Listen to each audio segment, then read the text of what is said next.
Hi, my name is David Hirsch, and it's my pleasure to welcome you to the second in a series of bi-weekly Special Fathers Network Dad-to-Dad Zoom calls hosted by the 21st Century Dads Foundation, which is a 501c3 not-for-profit organization whose mission is improving the lives of children by raising awareness and resources for the greater father involvement and inspiring dads to be present spiritually, physically, emotionally, and financially. So before we get started, I wanted to offer my sincere thanks to the 21st Century Dads Foundation Volunteer Board, today's presenters, and especially our friend Tom Couch for serving as our Zoom host for today's call.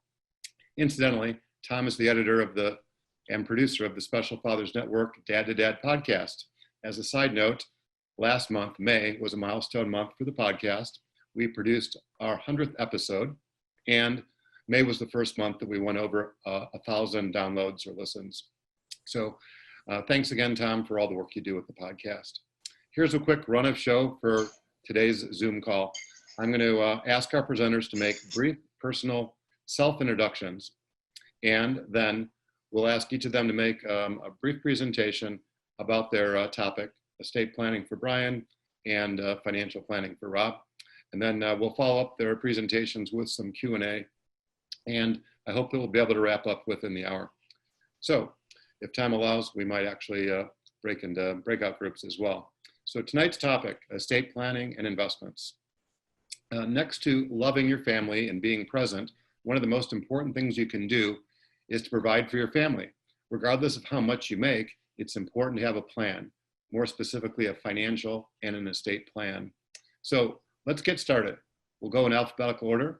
Brian, you'll go first. And by the way, Brian was also podcast dad number 27. Take it away, Brian. Okay, so a brief background. I want to leave as much time as I can for questions. Life started out fairly normal. My undergrad was in accounting. I was with a CPA firm. After about a year, I said, I can't do this the rest of my lifetime. Went back to school at night, worked as an IRS agent during the day. Paid my way through law school, was an IRS attorney after that. First child born, now 42. She hit all her milestones. Life was great. We were going to have 36 kids. This was a no-brainer. Skipping my middle son for a moment, the baby, who's now 35, is my partner in law practice. He's also, I'm a past president of the ARC of Illinois. He's on the ARC board in Illinois. He's also president of SIBS, which is the state chapter of a national sibling organization called the Sibling Leadership Network. He's president of the Illinois chapter. And the only problem I had with him was 4 years undergrad at Northwestern. I could never stop working.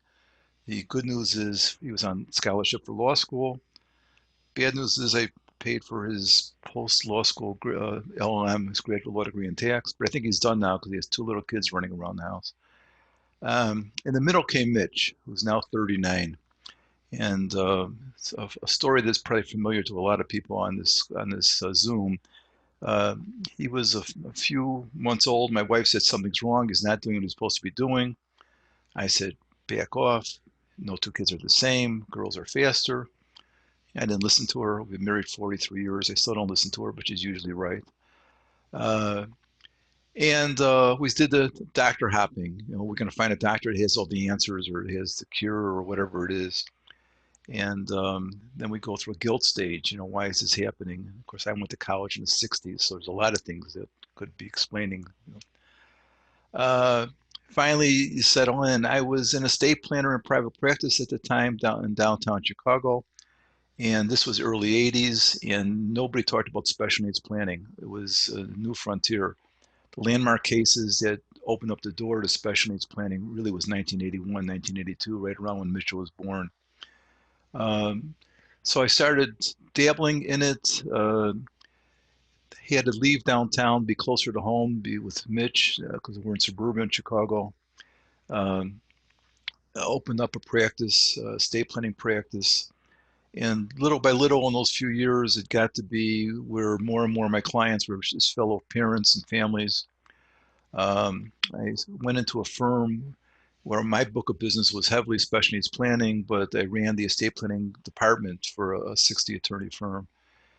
Mitch went on Medicaid. This is going back now, 20 years. went on Medicaid, and I didn't need the group insurance anymore. So we opened up a boutique. And so for the last 20 years, myself, now Benji, my son, and we have 3 other lawyers. There's 5 lawyers in the firm, and we limit the practice to just fellow families of children with special needs. We have members, people on here from out of state. I'm the past president of the Special Needs Alliance, which is a national network of attorneys that do special needs planning, members in 47 states. We also have some contacts outside the country, primarily in Great Britain and Canada, that do special needs planning. So the areas that I'll touch on after, I let Rob talk, introduce himself, but we'll talk about special needs trusts. We'll talk about government benefits, how it works. We'll talk about the decision about guardianship versus not guardianship versus powers of attorney, navigating the maze. Because divorce is so prevalent in this area, we'll talk a little bit about how government benefits, how child support affects government benefits. We could talk about that too, if there's people on there who want to talk about it. So with that, I'm going to stop and turn it over to Rob to give his spiel. And we're going to go over to Rob Rubel. Rob is in Colorado Springs, and he works with a company called Cascade Investments. Rob, over to you. Yep, thanks. Brian and I have several things in common, and one of them is my oldest son, youngest, is a guy named Benji, and we spell Benjie, and nobody ever spelled it right. So if you're thinking of going down that road of having a Benji, you might want to drop the E. But my last name is Wrubel, and we like extraneous letters in our name. So that's why I figured that would be good. I was hoping I'd be able to compete on the humor side with Brian, but I see a couple chuckles, so I think my job there is done. So anyway, long-winded way of getting started, and thanks for hosting this again, and for all the work that you're doing as well. It's really helping lots of people I know, and I was on for the, I don't remember, called the Summit or whatever it was, where you did have lots of breakout rooms, and it's good work, and I hope you keep reaching a bigger audience. So thank you for that. So again, my name is Rob Rubel. I'm a certified financial planner. This is actually a second career for me. And I started just around the time my Benji was born. I just started to figure out how is life going to be for me in my career, but then also what am I doing now that I have a child? That's when I got my first will, when I got my first life insurance, when we started funding 529 plans. And so both personally and professionally, when he was born 18, almost 19 years ago, life was very different. It was very exciting. A lot of good things going on. And I used to be in publishing. I had published through the New York area, bicycling magazine, and I know we share that interest in bicycling too. That doesn't really add up to anything in the world of investments and financial planning, but it was a good and entertaining thing to do for a period of time. So Benji was born, getting my feet under as a dad, I wasn't a financial planner then, but as a financial advisor. And then my daughter was born, and I have 3 children. My second child was born. And at the moment of her birth, I remember the nurse was holding my daughter, whose name was Sarah. We were debating on the name, but we ended up with Sarah. And I looked at her, and there was something a little bit funny about her. Her nose looked a little different. I made a remark to that, to the nurse, not knowing anything about facial structure of people that turned out with Down syndrome. She was whisked away because she was very sick at birth as well. And so she spent about 6 weeks in the NICU. But during that time, we got to meet lots of doctors and lots of nurses and lots of people, it turned out, who were families like ours, who had a family member with somebody with Down syndrome. So I spent that next year really learning how life was going to be different, having a child who wasn't going to meet some of those developmental marks and needed more help on everything from feeding to breathing to being prepared to walk than my son did, who hit all those marks super, super early. And so it was a time of learning. And at some point, the light bulb went off for me, and I said, hey, how is my life different on the financial planning side? And I quickly understood that government benefits were going to be a big part of the life that she was going to live a high quality of life. And that's really most of the work that I try and do, is how do we help families like ours have each family member live the highest quality of life possible? And it became clear that for her, that the government benefits were going to be important. It was unclear and unlikely at that time whether or not she'd even be able to work. And so most of us get health insurance through work. And so I found out about Medicaid. And gee, she's not working, so I found out about SSI. And then every state has so many different programs that are available, some better than worse, some fully funded and some not. And so it became this maze, and I think that may have been the word used as well, Brian, of there are several big benefits out there, and then there's several little benefits by each state. And the importance of qualifying happens on how you handle your estate plan. And so I met with a lot of estate planning attorneys to learn that. So there's this piece about how you qualify and even get benefits. Then there's another piece of once you have benefits, how do you maintain them? And then as a financial planner, and what we're trying to do is help people grow and create wealth. And we want to do that in a smart and structured way, and not in a way that's going to damage those benefits as well. And so every tool that we might use has a different wrinkle to it for families like ours. Even the 529 plan, I don't think it's a great tool for families. For my daughter, Sarah, theoretically it could be used because we don't know and there's some rules around it. But even knowing that maybe it's not the best tool out there to save money for her, almost always the answer is it shouldn't be used. But anyway, that's a long conversation. So anyway, there was a lot to learn about what standard planning looked like and where those pieces that were different, whether it was life insurance, investments, retirement accounts, estate plan, everything, how it focused and changed for families like ours. And so that's really what I've spent a big part of my career doing. I'm a partner in a private wealth management firm in Colorado Springs. About a third of my practice, I think, is for families with special needs members, the professionals that serve them, and the nonprofits that support them. And then I also write books. I'll have another book coming out in September, and I speak around the country on this topic. I'm also involved with different nonprofit organizations. I just finished up a capital campaign for the ARC Pikes Peak region, complete renovation of a building, and really going to be able to serve our community in great new ways, and some other organizations serving adults with developmental disabilities. So it's a world that I live in just like you, and I'm passionate about both personally and professionally. Rob, thanks for those remarks. Gentlemen, thanks for those introductory remarks.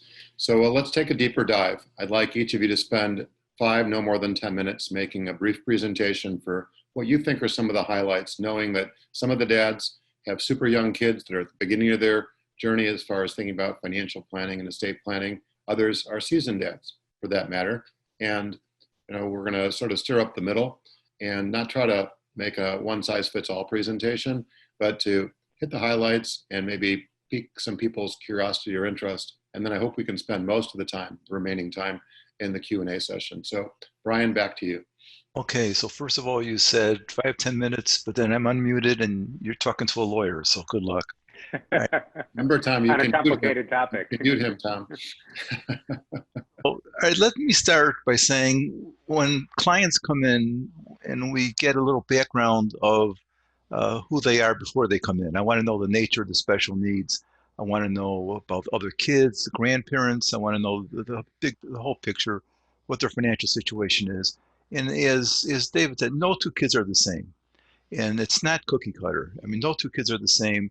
And a lot of times we'll get, especially with Down syndrome, we'll have people come in, a child's literally weeks old. And the jury's still out. We don't know where they're going to be as to abilities. And thank God for Google, because a lot of times somebody will come in with a syndrome that I've never heard of, or it's pretty unique, and we need to do some research before they walk in the office to find out exactly what the future might hold for this person. And we start talking about, it's not just what mom and dad will do that can interfere or jeopardize future government benefits, but it's what grandparents might do with the best of intentions that can interfere with benefits later on. Maybe there's aunts or uncles that don't have their own children that we need to reach out to.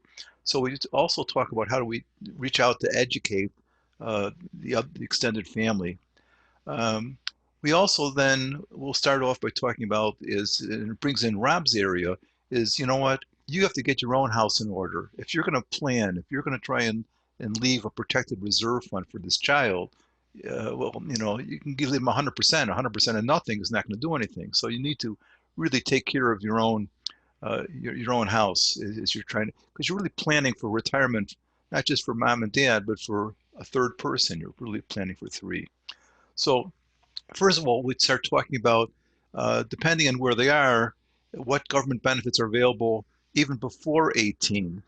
There are certain benefit programs that are available regardless of parents' assets and income, depending on the state you're in. But primarily we talk about what happens at 18, because those benefits are federal. There's some states that have enhancements to them, but the basic programs are federal. And the basic program we'll start with is SSI. And SSI is supplemental security income. It's Social Security for somebody that doesn't have a work record. And the federal test is not having $2,000 in their name, but as we'll talk about, they could have $12 billion in a special needs trust if it's written correctly and not a problem. There's also an income test, basically that they can't have substantial gainful activity, basically an income test that goes up every year. And we talk about this, we talk about what the IQ might be. We go through all this if they're going to qualify, but even if they're not going to qualify, for a lot of this population, we need to protect them from themselves and other people. So we're still planning contingently for special needs benefits, government benefits. The most important program, though, and then let's stick with Social Security for a moment. If they build up a very minimal work record, they just need 6 quarters of credit, they can get SSD, or when a parent goes on Social retirement, passes away, or goes on disability, they can get Social Security in the parent's work record. 24 months later, they get Medicare. So we talk about all these different programs and how they work and how they change over the lifetime. But Medicaid really is the most important program for a lot of our kids, because Medicaid is much more than medical. That's what pays for programs, what they're doing during the day, and the job coaches, and for a lot of our kids, the residential program. So my son needs a one-on-one. He's in the lower end of the spectrum, and the government pays probably about $100,000 a year for him to live in a group home with a couple other people. And it's Medicaid, and Medicaid basically says you can't have $2,000 in assets. I want to point out that Social Security, while there's a fixed amount of what you can get under federal law, a lot of states have a second check, an enhancement check, not our home state of Illinois, but a lot of states have an additional check. And I know Tom just threw up a question and then I lost it there. Was it about taxes, you said?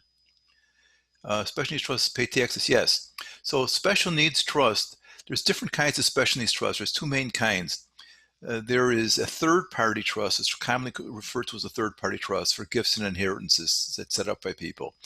Normally, they can be drafted as a freestanding trust. It pays its own taxes, or normally we'll draft it as a grantor trust where the parents pay the taxes on it while they're still around. But once the parents are out of the picture, or if it's not a grantor trust, it's called a qualified disability trust. And a qualified disability trust pays taxes on it. It has an exemption, though they got rid of it for individuals. There's still a small exemption for third-party special needs trust. And to the extent that distributions are spent, money is spent from the trust for the child's benefit, it carries out the income to their 1040, and they have their own standard deduction in a very low bracket. That's basically how a third-party trust works. A first-party trust was put into law, federal law, in 93. And this is basically for the child's money. It may be grandma did the wrong thing. She left the money to them in their own name, or there was a medical malpractice case settlement, or by federal law, child support being paid from a divorce. That goes into what they call a first-party trust, and that has a payback when the child passes away. But it's technically the IRS considers to be a grantor trust of the beneficiary of the child, so all the income flows through to the child's 1040. That is a crash 4-semester course in a matter of 12 seconds, but it basically it's what it works from a tax standpoint. ABLE counts, I want to throw that out before we start moving on. ABLE counts Rob talked about 529, it's code of 529A. Went into the federal law in the fall of 2014, and it was marketed, and it's being marketed as a great place for people to stash money without getting a special needs trust. The problem is multiple. Number one, there's a payback when the child passes away. For whatever Medicaid was paid during the child's lifetime. There's a max of $15,000 a year that can go into one from all sources, unless the child's working, and then that can be increased based on the child's income. But we do use it for, we want to save some money in the child's name, or a special needs trust. The child can't have control of that money, but we can have money kicked out to an able account where they can have direct control. So there are some good uses. They're on mom or dad's social security record, and they're pushing that $2,000 limit all the time. We need to stash money somewhere. An able account is a good way of using it. I want to point out, though, on these topics, since we're doing this as warp speed right now, you go to my website at rubenlaw.com, and there's a bunch of PDFs on there on all these different topics that you can just download these PDFs. And if you don't see something, you're going to email me and I'll send it to you. But we have a lot of PDFs that go on and explain all these different topics. And also, we do probably 3 or 4 presentations. I did 2 for the ARC last week of Illinois. I have another one coming up next on Thursday. On the website, it talks about where Benji or I are speaking. Benji does a lot of sibling support group sessions. And those are all on Zoom now. So those are available wherever somebody is. I wanted to throw out a couple other topics before I stop. Besides talking about, I didn't see that. Besides talking about the trust and things like that, we also want to talk about what happens at 18. And that means that parents the parent, but they have no authority over the child. School doesn't talk to you. Doctors say, I can't talk to you, violation of privacy. God forbid they run in with the police. So we start talking about guardianships and alternatives to guardianship. There's partial guardianships or limited guardianships, powers of attorney for financial, medical, education, mental health. And again, no 2 kids are the same. We look to see what makes sense and what's necessary. The last thing I want to throw out in my 30 seconds here is letters of intent. And again, there's information on the website. Letters of intent, I call it guidance for the future team. You don't know what tomorrow is going to bring when you're going to pass on. One of my clients is a widow. Her husband was in one of the buildings on 9/11, a very significantly special needs child. The letter of intent basically is, okay, here's all the information you need to know because something bad happened. It might be, these are doctors never want to see again, just as important as what doctors we see now. What meds we tried, don't ever try that again, just as important what meds we are doing now. It might be, don't ever let my kid ever be alone with Uncle Harry, type of thing. All these type of things in there. And then even stuff like, should he go to the funeral or not? Should he go to the wake or not? Put in information. Did you do a prepaid funeral for your kid? I don't know how many times in 40 years of practice, I've had people say, oh, we buried Dad last year. He had a prepaid funeral. We didn't know about it. People don't share stuff like that. If they're younger, who to talk to at school, who not to talk to at school. If they're on government benefits, who to talk to at the government benefit office, who not to talk. So there's on the website, you'll see a form you could use and change as appropriate, but then an executive summary, a bunch of articles I've written on executive summary. So here's all this information about the kid, but you need to know what you need to know to survive the next 24 or 48 hours. So here's the executive summary. So more information on the website about that. And David, I'm going to pass it back. Excellent. Thank you for that insightful presentation, Brian, and for keeping to the time limit. Rob, back to you. Brian was talking, I was thinking again, has everybody in the audience heard of a special needs trust? If you can nod or say yes, and out of those that are nodding and say yes, do you have your legal plan in place?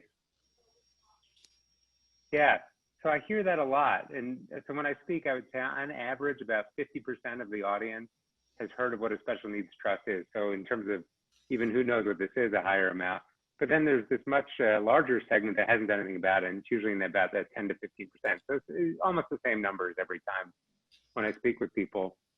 And I think Brian touched on, I know I'll get to financial planning and all that stuff here in a second, but I can't overemphasize enough the importance of a special needs trust.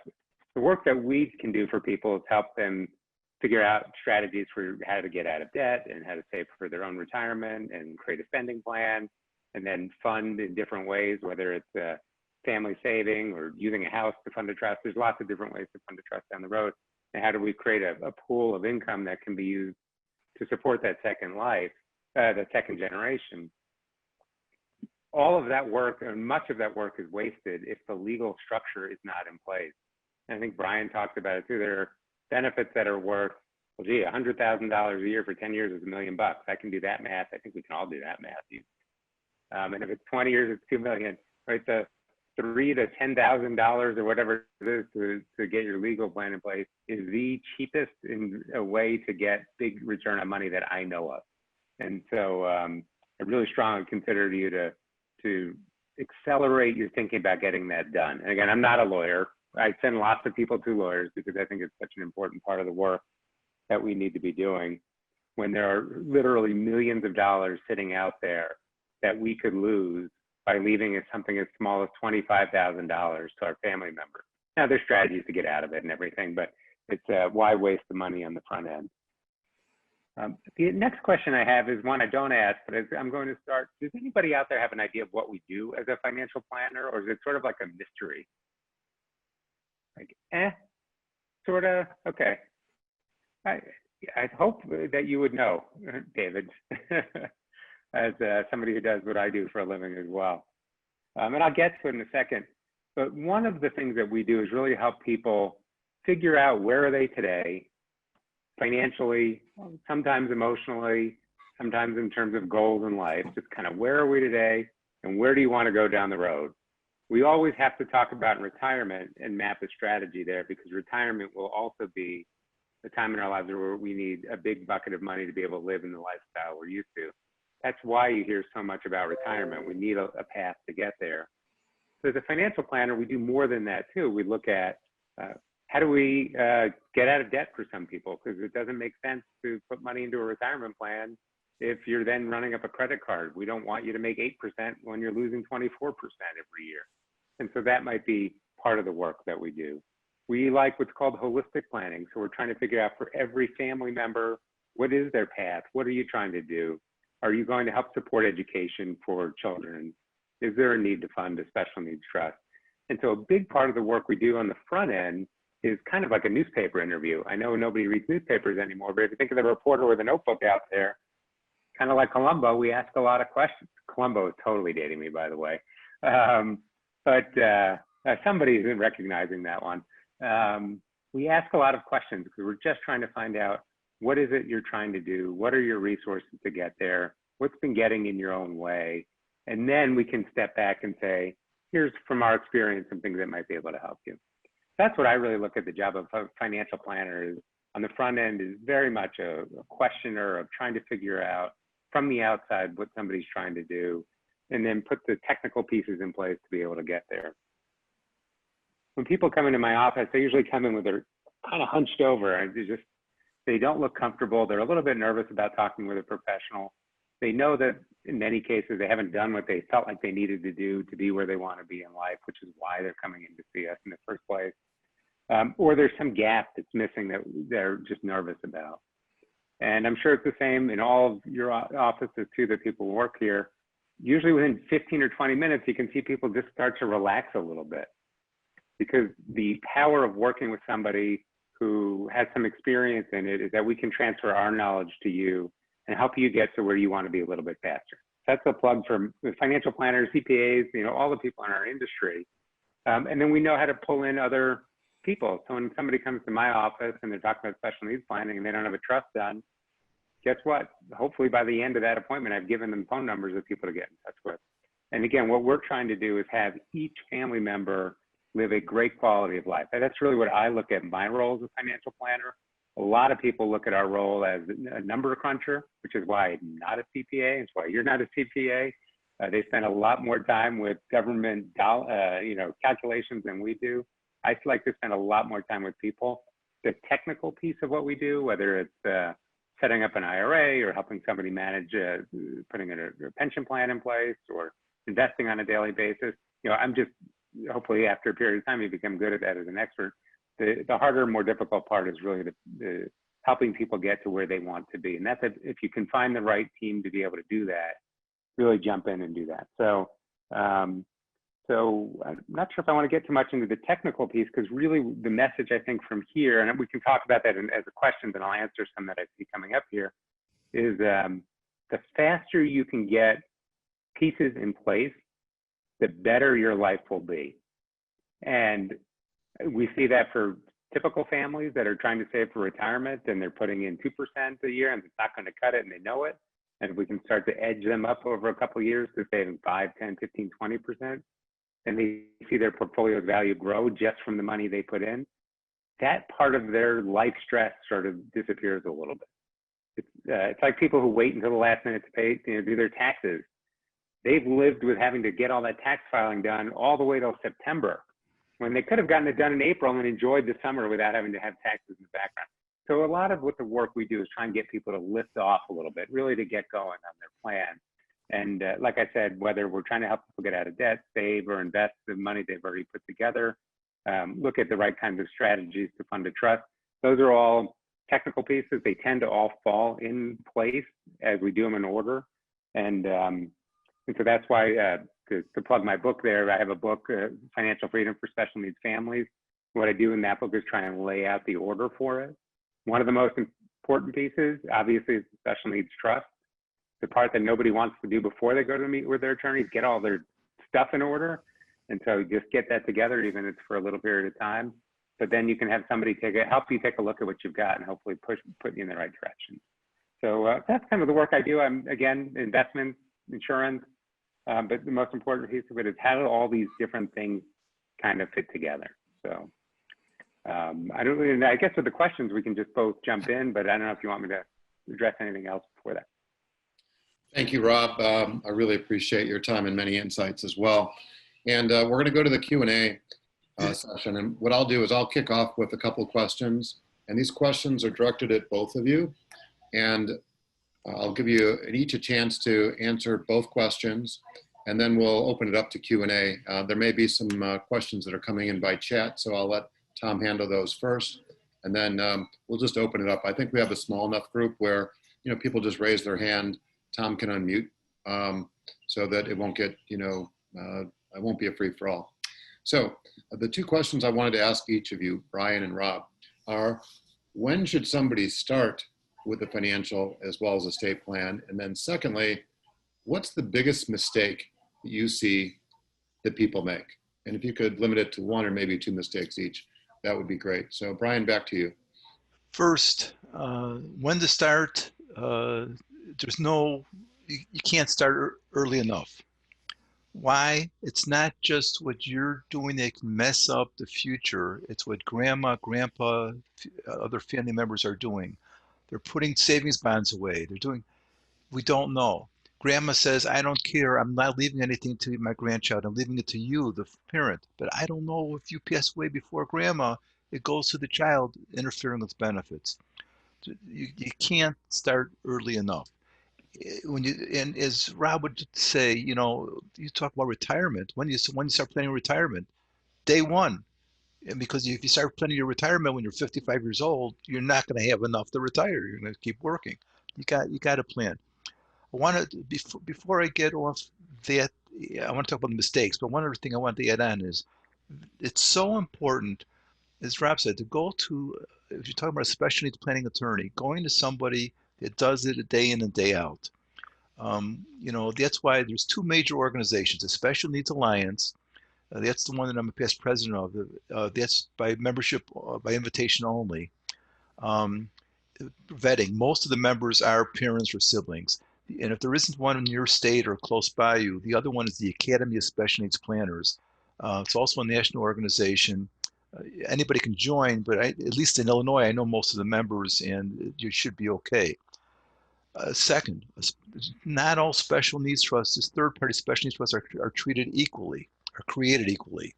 Some very important provisions that are not necessary are very important. Example, in a third-party special needs trust for gifts and inheritances, the ability to make contributions.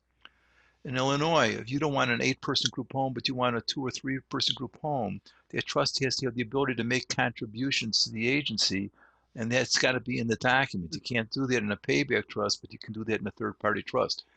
We have our workers that work with my son in the group home. They get paid so little.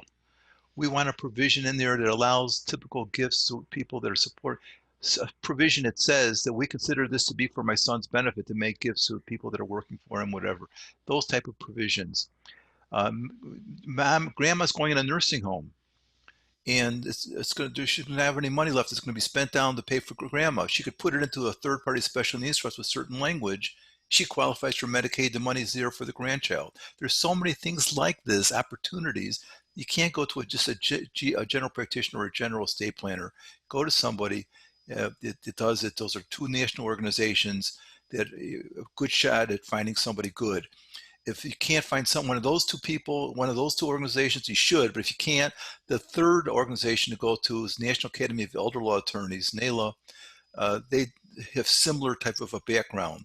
And when in doubt, call the ARC of Illinois. Call your local Down Syndrome Society or Autism Society to get some referrals. You're going to start seeing the same 2, 3, 4 names in your area probably that comes up.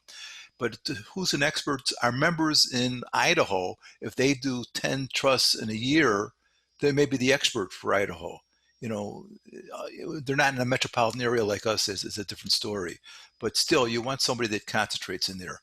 The biggest mistakes I see is planning. You plan for worst case scenario. You don't plan for best case scenario, but you build in flexibility because you don't know what's going to happen in the future. So you want a termination clause. This child has Asperger's and we don't know. They're only 8, 9 years old. You have a termination clause in there. You have escape clauses in your documents because you just don't know. So building in flexibility and push for the stars, reach for the stars, push your child to do as much as they can do. Don't believe what everybody tells you. They can't do this, they can't do that. Push, but you got to plan for worst case scenario. How much they're going to need depends where they're going to be living. Are they going to be living on their own with some assistance? Or are they going to be living in a group home? Depends. We do consulting on divorces as to how much money is going to be needed for somebody. Depends on that child, what their needs are going to be. And again, financial planners do the best they can with the information they have, but we don't know what inflation is going to be. You're not planning for college education for somebody for the next 8, 9 years. You're talking about for the next 60, 70 years. What's inflation going to be? Return on investment is going to be? What government benefits will exist for during your child's lifetime? We don't know. So all we can do is with the information we do have, the best we can. And I talk about peace of mind. Nobody's going to give a peace of mind because what do we do as parents? What do we do? I want my child with special needs to have a long, healthy, and enjoyable life, but I want to live 1 moment longer. We don't have that. So we do the best we can. I'm going to be quiet. Thank you, Brian. Back to you, Rob. When should somebody get started, and what are the biggest mistakes? And the answer is probably the same. Today is the best day to get started if you haven't done anything. It was 20 years ago if you could have gone back and rewritten history a little bit. I had a call once from somebody who, I don't remember how he found me. His daughter was still in the hospital. I think she was 3 days old. And he wanted to know when he should get a special needs trust done. And he called me the next week and he said it was all done. He had his estate plan done within a week. His baby, I think, was like 10 days old at that point. Really unusual. Most people aren't like that. Usually we need to think about it a little bit. Whether he made all the best decisions or not, I don't know, but I think he preserved flexibility. And then I started working with somebody last year, a couple years ago, it was about 78. And she had some plans in place, but they were awful plans. They were poorly written. They used the wrong attorney. It wasn't really a special needs trust in any way. And we got her fixed up and everything was fine because she lived. And so there's the piece of our own lifetime that we have to worry about. And we are always looking at worst case scenario. And worst case scenario is we leave this earth tomorrow and we have to be ready for it. Best case scenario is we live hopefully more than, well, I don't know if hopefully more than one day, but we all live long, healthy lives to the extent that we're enjoying it. And so that's why, again, in my work, what I try and do is understand speed really matters in some things.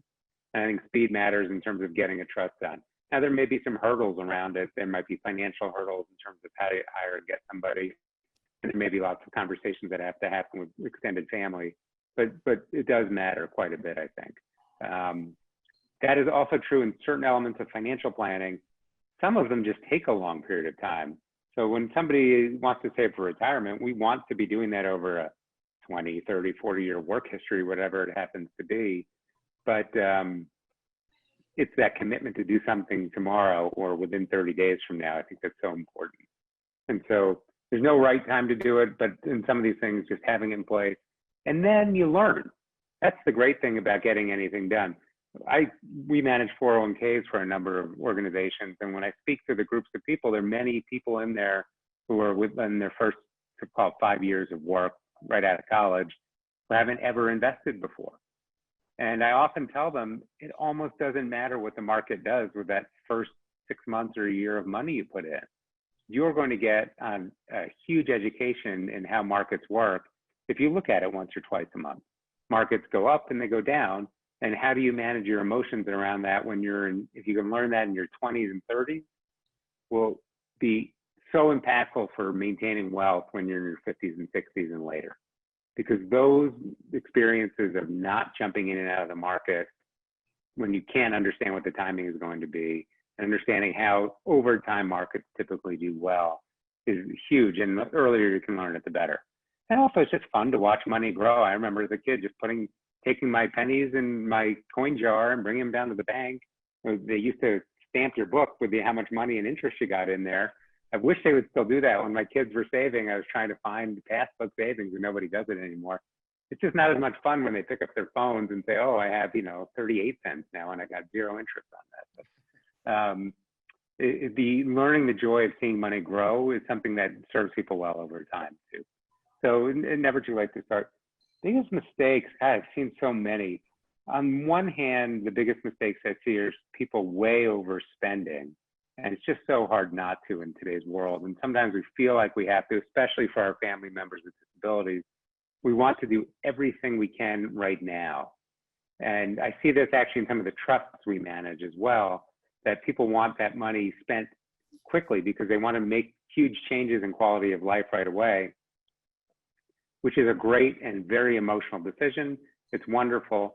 One of the things we have to remember is that people with Down syndrome, people with autism, they're living long, long lives. And so that money that's in the trust when they're in their 30s and 40s, for people with Down syndrome will often have to be until their 60s. People with autism actually have typical life expectancies from everything I've read. So the desire to spend today versus save and invest for the future, that has to be balanced out. And it really takes a good team to be able to manage that over time. And so sometimes, and we don't have anybody that does it, we recommend it all the time, that people build trust advisory committees that can balance the needs for today and the needs in the future. It can really understand the physical health needs of the person with special needs, because if they're significant and they can be changed quickly, that might be the best investment. And the financial planner is always looking long-term. So that's one big one. We just see people often spending too much or just trying to do the right thing with money. And sometimes the right thing is not the easy thing to do. The other is over money that's supposed to be generating income and use for a long period of time. We see people leave too much money in their cash accounts, and especially in the special needs trust. Sometimes we just see people come in, or even in their 401ks, it's been in the money market account for the last decade. Well, yeah, it didn't lose any money, but we also have to remember that we have inflation and we didn't gain any way to generate income off of that money too. That's an unusual mistake that I see. It's not a huge one in terms of numbers of people, but it's not an uncommon one either. And then there's all kinds of little mistakes that happen. I try and read all the documents that people bring in. And I've seen documents that name the wrong people, or they just haven't updated in 20 years, and the people that are named are no longer alive. And so that piece of we have to revisit the work we've done every 5 or so years. On the financial planning side, we like to do it every year. On the legal side, it can be a little bit longer.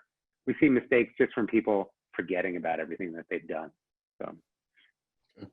Those are excellent insights. I just want to paraphrase, and I think what you both said was it's important to be intentional.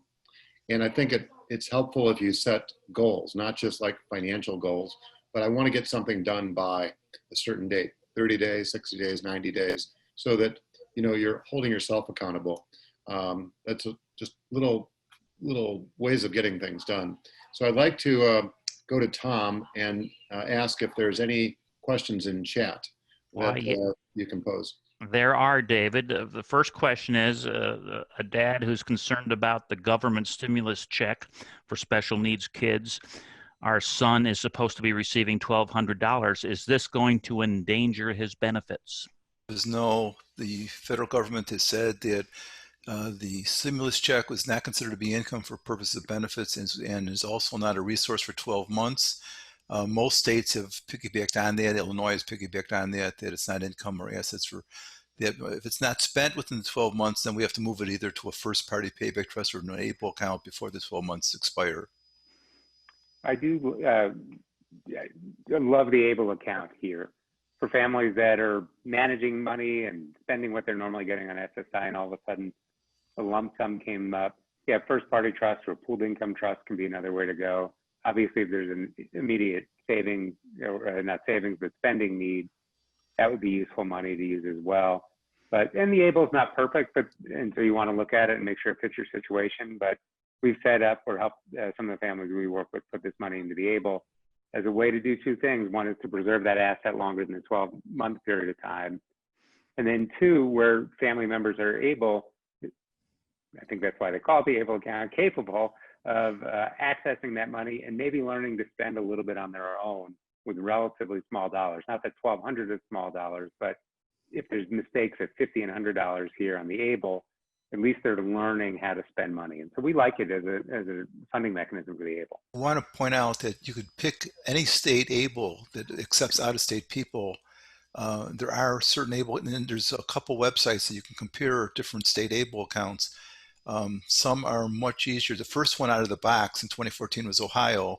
And on my listservs with the other attorneys throughout the country, I see that there's a large percentage are going to Ohio because it's easier to deal with them. They have, the checking account, they have the debit card, and but you're not locked into your own state's ABLE account. Excellent. Tom, any more chat questions? Yeah, I've got a couple more. How do we equip our neurotypical child to help care for the financial and legal needs of our special needs child? I love that. First of all, our neurotypical child may have the responsibility for more years than we did as parents for that child. And there's only so many hours in the day, and a disproportionate amount of our time is spent with that child with special needs, and sometimes they get a short end. And I always say, while our lives have been significantly altered, I don't want to say broken dreams, but rearranged dreams maybe, it's that we have to remember that the siblings' lives have been significantly altered also. And I'm a big believer in SIB shops for the younger siblings. Again, my son is president of SIBS, the state chapter of a national organization, Sibling Leadership Network. They have chapters in about 25 states where they network siblings to siblings. It's like support to each other. And so I think getting them, number one, involved, as Benji says to people all the time, he says, the kids want to know. Parents are not doing the right thing by protecting the other kids, by not knowing what's going on. Who's paying for what? What's it costing? What's the plan for the future? They should be part of this planning to a certain extent. But also they need to relate sibling to sibling also. So somebody in their own, but don't forget them. Such a vital part of the planning is saying, who's the next team? If there are siblings, and if not, then we're looking outside there. But if there are siblings, and not all siblings step up to the plate. I joke about it, but on a bell-shaped curve, an older female sibling normally steps up next to the younger female sibling. Then next after that would be a older male sibling, and then a younger. And I say, doing this for 4 decades, I'm telling you, it pans out pretty much that if you can do it right, you have the older daughter first. Okay. I'll go back and try that. I just want to jump onto that as well, that part of it depends on the ages of your families. And in my family, my other kids know Sarah is different. They know she doesn't read, she can't drive. There's lots of things that she can't do. There's many, many, many things that she can do. And in some cases, I'm trying to have them step out of helping her too much because she's not learning. Now, that's age dependent in my particular case. And a lot of the families we work with, we're looking at people in their 40s, 50s, and 60s. And often the siblings have gone and lived their own lives. But now that moms and dads are getting sick, they're coming back anyway.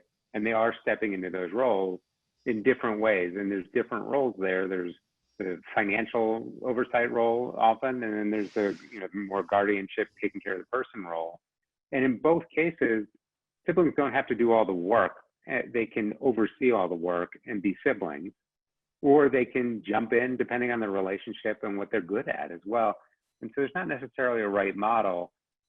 It's, and every kid's so different. Are they caring and do they want to help? But Brian, I couldn't agree more, and I don't do nearly enough of it in educating my families of, bring them into what you've done. There doesn't need to be any surprises here in terms of what mom and dad are doing. So they're prepared for whatever is going to happen, whether they hire out to do it or do it themselves. Rob, I want to jump into one thing. It depends on the nature of the special needs too. Yeah. If you have I hate the expression, but a higher functioning child, sometimes the sibling is not the right person to be the trustee. They have to go to their sibling for their money. It depends on the nature of the special needs and where they are. Sometimes we'll go to a social service agency or somebody, but again, that's what the planners should be talking to you about. Is it's not a cookie cutter, one size fits all. Oh, you have siblings, they'll be the next trustees. May make sense, may not make sense. Okay, so just you have to talk it out. How many more questions? We have two more, David. Okay. Why is financial planning different for special need parents? Isn't it making best returns? Isn't in making best returns safely the goal no matter what? The real difference for special needs parents is having the trust set up. Financial planning isn't just investment management, and we have to separate those out a little bit. And even within the world of investment management, there's going to be some differences around how we manage money. And so is it different? Like I said earlier, in many, many ways, it looks the same.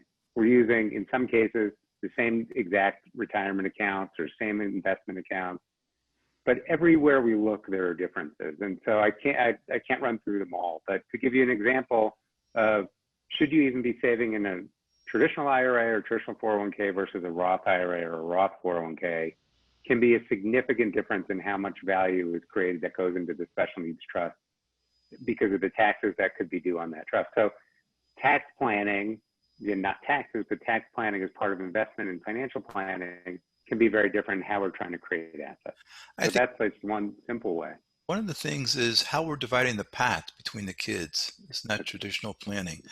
When Mitchell was younger and he had it more equal, and then when Mitchell moved into his group home and the government's paying most of his bills, he's my low maintenance guy. He doesn't need as much.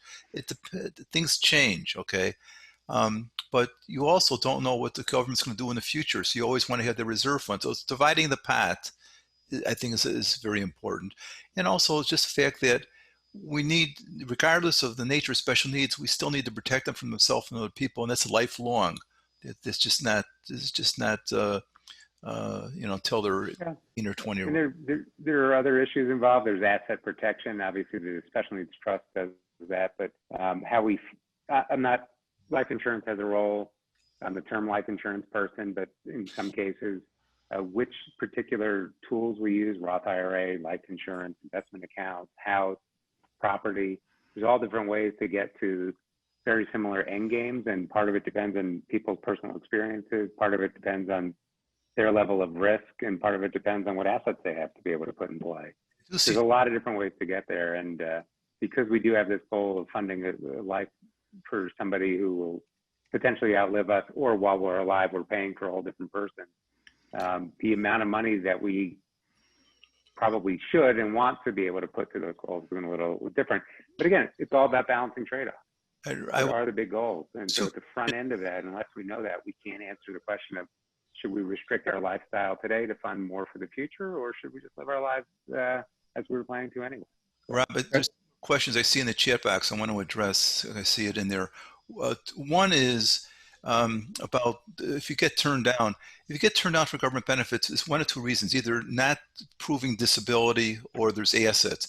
The assets, the estate planning attorney can deal with able accountants, first party trust, things like that. If it's disability, there's attorneys called Social Security disability attorneys that by federal law they work on it's a contingency. They get 25% of the back award, but it's a contingent fee, like a personal injury lawyer, Social Security disability attorneys to do that. The other question that was on there was about, do you activate the trust now? There's no, First of all, you should not have the special needs trust inside your living trust or inside the wills. It should be a freestanding document for several reasons. One is so that other people can piggyback onto it, grandparents, aunts, uncles, or whatever. So we don't need it just set up when you die. We need other people to be able to piggyback on it. Second, if laws change, we want to be grandfathered. Third is, if we're using it for this nursing home insurance, so to speak, moving money into it, we need a receptacle built up. So there's reasons you want it freestanding. Do you need to fund it now? No, you don't need to fund it now. You don't know what you're going to need as mom and dad the rest of your lifetime. It'll get it when you pass on. But what I do believe in is guaranteed inheritance. What's a guaranteed inheritance? Life insurance. I don't know what's going to happen in the market. I don't know what else is going to happen. But I know that if I need to, I have a permanent need, and that's Mitchell. The other kids, I got through college, they could do whatever they do. But I got one kid that I need to leave money to. And if the market goes crazy and I make dumb investments, or my financial planner makes dumb investments, whatever it might be, I know that the insurance is there. So you don't have to fund it now, but it should exist now and freestanding. Okay. Are we done with the chat questions, Tom? We are. Okay. Well, we're at the hour. I just want to say, with my sincere thanks to both Rob and Brian, thank you for your time and many insights. I'm going to make sure that we put all the references that you made to different organizations and your own websites in the show notes. So it'll be as easy as possible for anybody that participated or anybody that might be listening to this after the fact. So where do we go from here? We have these bi-weekly Zoom calls that we are doing, the next of which is going to be on Tuesday, July 7th. And the topic is finding employment and purpose. You can register at 21stCenturyDads.org. If you haven't already done so, please join the closed Facebook group, SFN Dads Closed Facebook group, where you can connect with other dads raising kids with special needs. We'd made reference to the podcast earlier. If you haven't already done so, please subscribe to get a reminder when each new podcast episode is produced. And if you share or leave a review, that only helps more people learn about the podcast as well. So if you haven't already, sign up to be matched, especially for the younger dads. That's the whole purpose behind the Special Fathers Network, is to have these seasoned dads, the two that presented today and many others that are on the call, be matched with the younger dads who are close to the beginning of their journey. It's a sign of strength to be asking for help or insights, not a sign of weakness. I think I made reference to fact earlier that Special Fathers Network is a charity. It's a not-for-profit organization. So we need your help to keep our content free to all concerned. In closing, I'd like to offer my heartfelt thanks to our volunteer board, Tom Couch for being today's host, and especially to our presenters, Brian Rubin and Rob Rubel. We simply couldn't have done this without you. That's all for today. Special thanks for being part of the Special Fathers Network bi-weekly Dad Zoom call. Be well and stay safe.